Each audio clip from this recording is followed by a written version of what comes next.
하나님 말씀 찾습니다. 오늘 말씀은 열왕기상 14장 14장 전체 말씀 중에 19절에서 21절까지 말씀 먼저 찾으시고 13장 33절 34절은 성경책에 있는 부분을 보시고 합독하면 좋겠습니다. 14장 19절에서 21절은 제가 봉독하고 13장 33절과 34절은 성경을 보시면서 합독하면 좋겠는데 14장 19절 말씀 제가 먼저 봉독합니다. 여로보암의 그 남은 행적 곧 그가 어떻게 싸웠는지와 어떻게 다스렸는지는 이스라엘 왕 역대 지략에 기록되니라. 여로보암이 왕이 된 지 22년이라. 그가 그의 조상들과 함께 잠에 그의 아들 나답이 대신하여 왕이 되니라. 솔로몬의 아들 르호보암은 유다 왕이 되었으니 르호보암이 왕 위에 오를 때에 나이가 41세라. 여호와께서 자기 이름을 두시려고 이스라엘 모든 지파 가운데에서 택하신 성읍 예루살렘에서 17년 동안 다스리니라. 그의 어머니의 이름은 나아마요 암몬 사람이더라. 아멘. 자, 13장 33절 34절 바로 앞에 있지요. 13장 33절 34절 우리 큰 목소리로 합독하십시다. 시작. 여로보암이 이 일 후에도 그의 악한 길에서 떠나 돌이키지 아니하고 다시 일반 백성을 산당의 제사장으로 삼되 누구든지 자원하면 그 사람을 산당의 제사장으로 삼았으므로 이 일이 여로보암 집의 죄가 되어 그 집이 땅 위에서 끊어져 멸망하게 되니라. 아멘. 어떻게 보면 13장 33절 34절이 오늘 14장까지 이어지는 여로보암의 죄와 그 가문의 멸망에 대해서 다 집약하고 있는 말씀과도 같을 것입니다. 여러분, 열왕기상 14장이 오늘 본문 말씀인데 이 14장에 나오는 전체 내용은 이렇습니다. 잠깐 소개드리고 오늘 본문 말씀 중심으로 조금 더 구체적으로 말씀을 나누고 하나님께서 우리에게 어떤 메시지를 주시는가 깨닫는 시간이 되었으면 좋겠는데요. 이 14장에 보면은 이 북이스라엘의 여로보암의 아들 아비야가 병이 듭니다.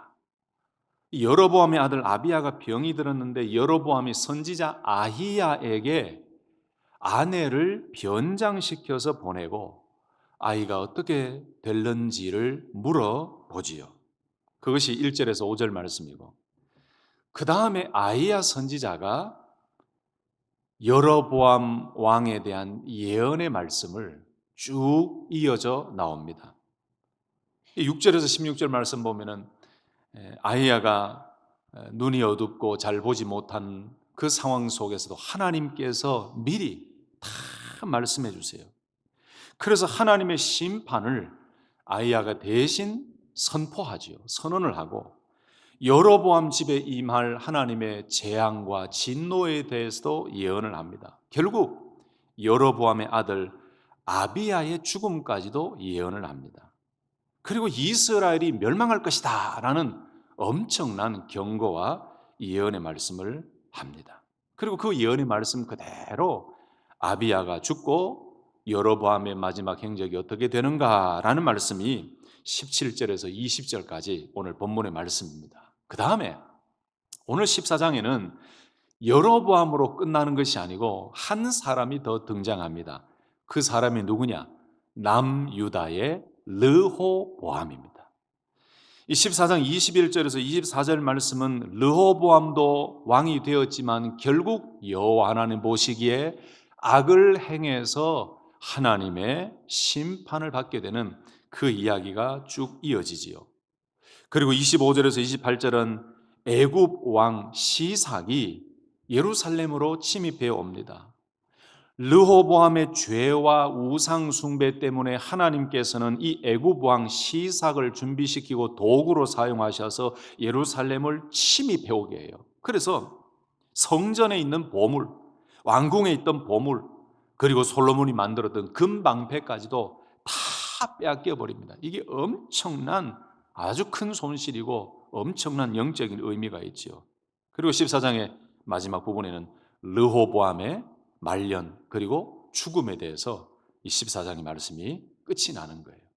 여러분, 그래서 신앙생활을 좀 하신 분들은 하나님, 예수님, 바울, 모세, 아브라함, 이삭, 야곱 이런 이름 알고 또 그 믿음의 위인들의 삶을 보면서 신앙생활하는 것도 좋은데, 그래도 신앙생활을 좀 하신 분들은 여로보암하고 르호보암도 좀 알아주시는 것이 이분들이 좋아하실 것 같아요. 왜냐하면 성경을 읽을 때 특별히 열왕기상 11장, 12장에서 이스라엘이 통일왕국이 이제는 분열되어 버리잖아요. 그 분열되어질 때에 북쪽에는 여로보암, 남유다는 르호보암. 제가 신학교 입학시험을 치는데 이게 왜 이렇게 안 외워지는지요. 어디가 르호보암이고 어디가 여로보암인지, 그래서 제가 머리를 썼어요. 어떻게 외우나. 북이스라엘 여로보암, 이영이 들어가잖아요. 이스라엘 여로보암, 남유다 르호보암. 근데 여기도 이영이 들어가지만 이스라엘이 여로보암하고 좀 친한 것 같고 유다는 르호보암하고 좀 친한 거고, 이스라엘 여로보암, 유다 르호보암 이렇게 외웠어요. 왜 우리가 이 두 사람을 좀 알아야 되는가 신앙생활하면서, 제가 열왕기상 말씀을 시작할 때에 열왕기상은 사람, 인물, 그 사람 중심이 아니라 그랬습니다. 열왕들, 이 역사를 통해서 하나님께서 원하시는 메시지가 무엇인가? 왜 북이스라엘이 멸망했는가? 왜 남유다가 멸망했는가? 왜 분열되었는가? 이 메시지를 열왕기서를 통해 보게 되고 역대서를 통해 보게 되는데, 그 기준은 뭐라고 그랬습니까? 계속해서 다윗의 때도 솔로몬 때도 또 여로보암이나 르호보암이나 앞으로 이어질 왕들의 이야기를 보세요. 기준이 뭐냐? 왜 멸망하고 하나님이 진노하셨나? 그 기준은 율법이었어요. 하나님의 말씀이었어요. 특별히 신명기 말씀 그대로 이들이 지키고 순종하느냐 하지 않느냐에 따라서 하나님은 그 왕을 진노하게 하시고 또는 그 민족을 멸망시키시고 그 가정을 멸망시키셨어요. 그래서 오늘 14장 말씀은 두 사람의 이름이 나오면서 여로보암의 끝이 보이고 르호보암의 끝이 우리에게 보여져요. 그래서 이 여로보암과 르호보암을 통해서 하나님께서 과연 오늘 이 시대를 살고 있는 우리들에게 무엇을 원하실까? 우리는 어떤 믿음 생활을 하는 것을 하나님은 원하실까? 그 하나님의 음성을 듣는 복된 시간이 되시기를 예수님의 이름으로 축복합니다. 자, 그럼 조금 더 구체적으로 보십시다. 1절에서 18절까지를 좀 보시면 여로보암의 아들 아비야가 병이 들었습니다. 결국은 죽게 되지요. 그런데 이 여로보암의 아들 아비야가 병이 들었는데 여로보암이 자기 아내에게 변장하게 합니다. 그리고 변장해서 실로에 있는 아히야 선지자에게 가서 이 아들이 어떻게 될는지요? 라고 물어보라고 시킵니다. 14장 1절 보니까 그때에 여로보암의 아들 아비야가 병든지라. 다시 한 번 더요. 잘 보세요. 그때에 여로보암의 아들 아비야가 병든지라. 언제요? 그때에. 그때는 언제입니까? 우리가 그 성경 봉독 마지막 부분에 읽었던 13장 33절 34절 마지막 부분이죠. 그러면 그 마지막 부분의 말씀이 무엇이었습니까?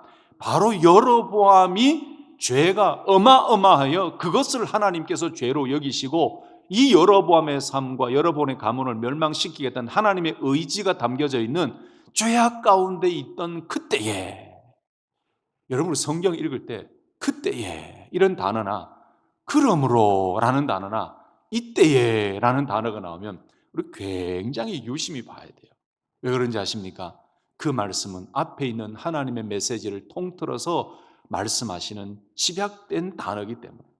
여기도 마찬가지입니다. 14장 1절에 그때에 여로보암이 악한 길로 행하고 제사 제도를 무시하고 일반 백성을 제사장으로 삼아서 하나님이 정하신 이 제사 제도, 이 율법 제도를 무시하며 악한 길로 행하고 죄를 짓고 있을 때에 하나님께서 이것이 죄다, 악하다라고 인정하시고 여로보암이 그 죄악 가운데 있을 그때에 무슨 일이 나타났습니까? 여로보암의 아들 아비야가 병든지라 라고 말씀해요. 여러분, 하나님께서 12장, 13장, 14장 계속해서 이어지는 이 여로보암의 죄, 이 여로보암의 악한 죄에 대한 징계로 오늘 말씀에 무엇이 나타납니까? 아들의 죽음까지 연결이 되어져요. 여러분, 아들의 죽음이 그냥 되어진 것이 아닙니다. 이것은 분명히 하나님께서 여로보암의 죄에 대해서 물으시며 책임을 물으시며 이 가문을 하나님 진노하고 멸절시키겠다는 하나의 과정 속에 있는 아들의 죽음이었어요. 그런데 이 아내를 변장시켜서 아이야 선지자에게 보냈는데, 여러분 아이야 선지자 많이 들어보셨죠? 이 주중에도 새벽 말씀 나눌 때 아이야 선지자가 자주 등장했습니다. 누굽니까? 바로 이 여로보암에게 왕이 될 것이라고 예언했던 선지자가 아이야 선지자예요. 열왕기상 11장 29절에서 39절 말씀 보면은 솔로몬 시대 말기에 하나님께서 솔로몬의 죄로 인해서 나라를 찢어버리시겠다라고 경고하셨죠. 말씀하셨죠. 이 아이야가 실로에서 여로보암을 만나잖아요. 여로보암을 만나서 옷을 12조각으로 찢고 10조각을 여로보암에게 주잖아요. 이 의미는 하나님께서 여로보암에게 10지파를 주겠다. 이 이스라엘이 나뉘어지면서 10지파를 주겠다. 너를 왕으로 세우겠다. 북이스라엘의 왕으로 세우겠다라고 예언했던 선지자가 아이야 선지자예요. 그리고 오늘 말씀에 나오는 아이야 선지자의 사명은 무엇이었습니까? 이 악한 여로보암의 죄를 하나님의 말씀을 들어 책망하고 심판을 예언했던 선지자가 아이야예요. 자, 이 아이야에게 이 여로보암의 아내가 변장을 와서 묻습니다. 근데 아이야는 눈이 어두워서 잘 보지 못하는 그런 상황이었는데 하나님께서 미리 나타나셔서 아이야에게 그대로 설명합니다. 여로보암의 아내가 변장해서 올 것이다. 병든 아들 때문에 물으러 올 것이다. 그가 들어올 때에 다른 사람인 체 할 것이다 라고 하나님께서 아이야에게 다 말씀해 주세요. 저는 이 절을 읽는데 이 생각이 드는 거예요. 어디서 감히 하나님을 속이려고 변장하고 가느냐. 어디서 감히 하나님을 속이려고. 여러분, 사람은 속일 수 있어도 하나님은 속일 수 없는 줄로 믿습니다. 시편 139편 1절에서 4절 말씀 보시면 여호와여 주께서 나를 살펴보셨으므로 나를 아시나이다. 주는 나의 앉고 일어섬을 아시고 멀리서도 나의 생각을 밝게 하시오며 내 혀의 말을 알지 못하시는 것이 하나도 없으시니다. 아멘이십니까? 여러분, 우리가 사람은 가끔 속일 수 있어요. 우리도 변장할 수 있어요. 얼굴을 위장하고 변장할 수 있어요. 내 마음속에는 악한 마음이 있어도 얼굴 표정은 웃을 수 있어요. 사람은 속일 수 있어요. 그러나 하나님은 못 속입니다. 왜요? 하나님이 우리를 창조하셨고 방금 시편 139편의 말씀처럼 여호와 하나님 나를 살펴보셨으므로 그랬어요. 나의 모든 것을 하나님 보고 계시고 나의 앉고 일어섬도 아시고 멀리서도 나의 생각을 아신다. 내 혀의 말, 내 언어가 입술을 통해 나오지 않더라도 내 마음의 깊은 생각까지도 하나님은 다 알고 계신다라는 거예요. 그래서 우리는 절대로 하나님을 속일 수가 없는 것이죠. 사랑하는 성도 여러분, 오늘 하루도 우리를 밝히 살펴보시고 우리의 앉고 일어섬을 아시고 멀리서도 우리의 생각을 아시는 전지전능하신 그 하나님이 나의 하나님이신 줄 믿고 내가 어떤 상황이든지 하나님은 나를 다 아시니 나를 위로해 주시기도 하고 내가 어떤 힘든 일을 겪든지 하나님은 나를 다 아시니 하나님은 나를 사랑하시는 분이라는 사실을 기억하시고 또 한 가지는 내 모든 것을 아시는 하나님 앞에서 나는 감출 수 없는, 나는 하나님을 속일 수 없는 이 연약한 존재임을 기억하시고 하나님을 의식하며 하나님 붙들고 승리하는 복된 하루가 되시기를 예수님의 이름으로 축복합니다. 여러분, 여로보암의 문제가 무엇이었습니까? 여로보암은 자기 자신이 깨닫지 못했어요. 아들 때문에 아이야 선지자에게 묻고 싶은 마음은 생겼지만은 아내를 변장해서 보낸다고 해서 그것이 해결될 문제가 아니었어요. 여러분, 그렇게 변장해서 보낸다고 하나님의 메시지나 하나님의 계획이 끊어질 것이 아니었습니다. 여러분, 아들이 병들었다 그러면은 여로보암이 어떻게 해야 될까요? 왜 우리 아들이 이렇지? 하나님 왜 우리에게 이런 어려움을 주셨죠? 하나님, 제가 무슨 죄가 있나요? 하나님 깨닫게 해주십시오. 여러분, 이렇게 되는 것이 건강한 신앙을 가진 사람이에요. 그러나 여로보암은 아들의 죄가 생겼음에도 불구하고 영적으로 무지했어요. 아픈 아들의 이름이 어떤 뜻인지 아십니까? 나의 아버지는 여호와이시다. 이것이 아비야, 아들 이름의 뜻이에요. 너무 아이러니하지 않습니까? 나의 아버지는 여호와라는 이 아비야라는 아들의 이름까지 정해놓고 아들이 병드니까 변장해서 선지자에 가서 물어보라. 이건 솔직하게 하나님 앞에 나아가는 모습이 아니죠. 얼마나 하나님 앞에서 깨닫지 못했는지 영적 무지함의 모습이에요. 자식의 병 앞에서 자신을 돌아보고 회개하고 하나님께서 왜 이런 상황을 주셨을까? 이렇게 기억하며 회개하고 하나님 앞에 엎드려야 되는데 오히려 아내를 몰래 변장시켜서 아히야 선지자에게 보내어서 아들이 어떻게 될까요? 라고 물었어요. 이걸 하나님이 모르셨을까요?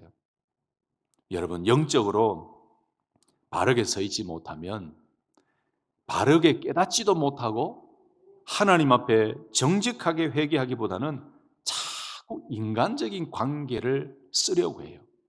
여러분, 그런 경우 없으십니까? 내가 좀 영적으로, 믿음적으로, 신앙적으로 약해져 있을 때 항상 우리는 하나님을 먼저 찾지 아니하고 누구를 먼저 찾습니까? 사람을 먼저 찾아요. 저도 은혜 충만, 성령 충만, 말씀으로 충만하고 늘 하나님과 교제할 때는요, 작은 일 하나에서도 먼저 하나님께 여쭙고 묻지요. 제가 2주 동안 계속 설교를 했습니다마는 하나님께 여쭙는 신앙. 그런데 뭔가 조금 교만해져 있고 세상적으로 빠져 있고 내 관심이 하나님의 말씀에 있는 것보다도 그냥 내 중심적으로 생각이 변해져 있을 때는요, 어떤 어려움이 생기면 하나님 앞으로 나아가기보다 자꾸 사람을 찾아요. 날 도와줄 사람 없나? 이 문제 좀 해결해 줄 능력 있는 사람 없나? 권력 있는 사람 없나? 자꾸 눈을 그쪽으로 돌려요. 영적으로 바르게 서 있지 못한 사람은 자신을 돌아보고 회개해야 될 상황임에도 불구하고 사람을 자꾸 바라봐요. 하나님을 바라보고 엎드려야 되는데 여로보암의 모습이 우리의 모습은 아닌지 한번 생각해 볼 필요도 있는 것 같습니다. 여러분, 우리 삶에 힘든 상황이 닥쳐올 때 그것을 우연이다라고 생각하지 마시고 하나님께서 왜 이렇게 이런 상황을 주셨는가? 하나님 깨닫게 해 주십시오. 하나님 회개케 해 주십시오. 하나님의 뜻을 깨닫고 더욱더 믿음의 길로 가게 해 주십시오 라고 하나님께로 먼저 나아가는 믿음의 용사들이 되시기를 예수님의 이름으로 축복합니다. 그 다음에 6절부터 16절까지 말씀 보시면 아히야 선지자를 통해서 하나님의 심판의 말씀이 선포되지요. 결국 여로보암의 아들 아비야는 죽고 맙니다. 그런데요, 6절에서 16절까지 말씀 절절 구구절절마다 하나님의 메시지가 다 들어가 있어요. 여러분 눈으로 한번 보세요. 어디 나오냐면 7절 보세요. 가서 여로보암에게 말하라. 이스라엘의 하나님 여호와의 말씀이 내가 너를 백성 중에서 들어 내 백성 이스라엘의 주권자가 되게 하고, 이 말씀은 뭐예요? 하나님께서 여로보암을 이스라엘의 왕이 되게 하셨지 않느냐, 이 말씀이죠. 8절에 나라를 다윗의 집에서 찢어내어 내게 주었거늘 너는 내 종 다윗이 내 명령을 지켜 전심으로 나를 따르며 나 보기에 정직한 일만 행하였음과 같지 아니하고, 이게 중요해요. 내가 너를 왕으로 세웠는데 너는 다윗의 길로 가지 아니하고 다윗과 같지 아니하다. 너는 왜 그렇게 악한 삶을 살았느냐? 죄를 범했느냐? 우상을 숭배했느냐? 이 말씀이죠. 9절 말씀 보세요. 내 이전 사람들보다도 더 악을 행하고 가서 너를 위하여 다른 신을 만들며 우상을 부어 만들어 나를 노엽게 하고 나를 내 등 뒤에 버렸도다. 더 악을 행했다 그래요. 이전 사람들보다도 더 악을 행했다 그래요. 10절 말씀 보니까 내가 여로보암의 집에 재앙을 내려 여로보암에게 속한 사내는 이스라엘 가운데 매인자나 노인자나 다 끊어버리되 거름더미를 쓸어버림같이 여로보암의 집을 맑게 쓸어버리지라. 얼마나 무서운 종말의 예언이고 심판의 예언입니까? 15절 보세요. 여호와께서 이스라엘을 쳐서 물에서 흔들리는 갈대같이 되게 하시고 이스라엘을 그의 조상들에게 주신 이 좋은 땅에서 뽑아 그들을 강 너머로 흩으시리니 그들이 아세라상을 만들어 여호와를 진노하게 하였음이니라. 여호와께서 여로보암의 죄로 말미암아 이스라엘을 뭐 했다고요? 버리시리니 이는 그도 범죄하고 이스라엘로 범죄하게 하였음이니라 하니라. 한 절 빼놓을 절이 없어요.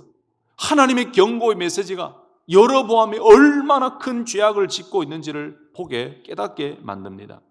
14절에 나오는 이 말씀 보세요. 여로보암의 집을 끊어버리겠다 그랬습니다. 이것은 곧 일어날 일에 대한 말씀이지요. 바로 곧 일어날 말씀입니다. 그리고 15절에 나오는 말씀 보세요. 여기에 그들을 강넘으로 흩으시겠다. 그들이 아사레상을 만들겠다. 여러분, 강넘으로 흩으시겠다, 물에서 흔들리는 갈대같이 되게 하시겠다, 이 말씀은 지금 아이야 선지자가 200여 년 후에 일어날 일들을 하나님으로부터 메시지를 받아서 선포하는 거예요. 200여 년이 지난 이후에 주님 오시기 전 BC 722년경에 나타날 열왕기하 17장의 사건에 대해서 이렇게 미리 이야기해요. 물에서 흔들리는 갈대같이 된다라는 것은 바로 이 아수르에 의해서 멸망하고 아수르에 의해서 이 이스라엘은 너무나 약한 존재가 될 것이다. 하나하나가 하나님의 예언의 말씀이고 하나님의 진노와 징계의 말씀으로 아이야 선지자를 통해서 이렇게 선포하게 해요. 여러분, 죄가 이렇게 무섭습니다. 죄는 나 자신에게만 영향이 가는 것이 아니고 가족에게도 고통이 가고 공동체를 오염시키고 교회를 힘들게 만들고 나라를 힘들게 만들어요. 한 사람의 죄, 특별히 왕의 죄는 오늘 본문에 나온 것처럼 이는 그도 범죄하고 이스라엘로 범죄하게 하였습니다. 그러니 한 사람이 얼마나 중요합니까?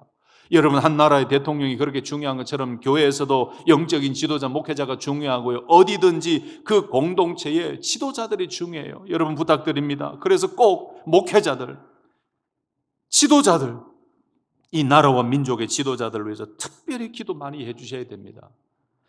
목회자들은 주의 몸된 교회를 말씀으로, 은혜로, 지혜로 잘 이끌어갈 수 있도록 성령으로 붙들어 달라고 기도해 주셔야 됩니다. 왜 이런 기도가 절실히 필요합니까?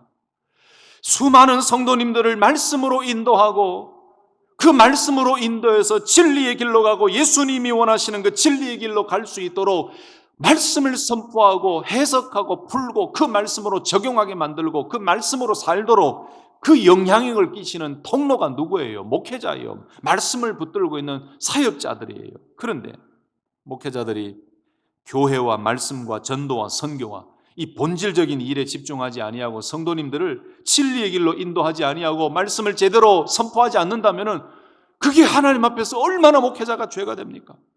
누가복음 6장 39절에 또 비유로 말씀하시되 소경이 소경을 인도할 수 있느냐? 둘이 다 구덩이에 빠지지 아니하겠느냐? 예수님께서 이 말씀하신 것은 바리새인들과 그 당시에 평지설교라고 하죠. 보통 그 설교를 하시면서 주신 말씀인데, 바리새인과 종교 지도자들에 대해서 예수님이 꾸짖으신 말씀 중에 그거예요. 바로 그들이 소경이라는 거예요. 예수님도 제대로 보지 못하는 그들이 소경인데, 소경이 소경을 인도하면 둘 다 구덩이에 빠진다. 그러니 참된 진리 되시는 그 예수님을 온전히 믿고 따라가야 된다라는 그 메시지가 이 말씀인데, 그렇습니다 여러분. 왜 지도자들을 위해 기도해 주셔야 됩니까? 목회자들이 말씀을 제대로 분별하고 목회자들이 말씀을 제대로 선포할 때 성도님들의 영혼이 살기 때문입니다. 아멘이십니까? 그래서 목회자들을 위해 기도해 주시고 나라의 지도자들을 위해서 기도해 주셔야 돼요. 여로보암은 자기 자신을 왕으로 세우신 하나님의 은혜를 잊어버렸어요. 하나님이 베풀어 주신 은혜를 잊어버리니까 죄를 짓게 돼요. 그리고 심판을 받게 돼요. 성도 여러분, 우리도 하나님의 은혜를 잊지 말고 하나님이 베풀어 주신 그 사랑을 잊지 말고 늘 신앙의 초심을 가지고 하나님만 바라보고 하나님 앞으로 달려가는 믿음의 승리자들이 되시기를 예수님의 이름으로 축복합니다. 은혜를 잊어버리는 순간 우리는 죄의 길로 빠지게 됩니다. 그 다음 17절에서 20절까지 말씀 보면은 결국 여로보암의 아들 아비야가 죽게 되죠. 이것은 여로보암의 가문을 멸망시키겠다는 하나님의 메시지의 서막입니다. 여러분, 제가 11장 말씀을 전할 때 수요일입니다. 11장 말씀을 전할 때 은혜 받은 자의 타락이라는 제목으로 설교를 했었죠. 솔로몬이 그렇게 하나님의 은혜를 받은 자, 지혜와 부귀와 총명을 받은 자였음에도 불구하고 결국 이방 여인들을 사랑해서 이방 여인들이 섬기는 우상을 숭배하게 되고 산당을 짓게 되고, 은혜 받은 자가 어떻게 타락하는지 우리는 솔로몬을 통해 배웠습니다. 근데 오늘 말씀 보면 여로보암도 그렇고 르호보암도 그렇고 은혜 받은 사람이, 하나님이 왕으로 세우신 이 은혜 받은 자가 어떻게 우상 숭배와 죄악으로 타락하고 넘어지고 무너지는지를 깨닫게 합니다. 자, 이렇게 여로보암의 가문이 끝이 나고 여로보암이 죽음으로 20절까지는 끝이 났어요. 그 다음에 마지막 부분에 나오는 것이 이제 르호보암이 등장하지요. 21절에서 24절 보시면 새로운 왕이 등장하는데, 이 르호보암은 유다의 왕으로 등장합니다. 21절에 솔로몬의 아들 르호보암은 유다 왕이 되었으니 라고 말씀하죠. 그런데 이 르호보암도 똑같았어요.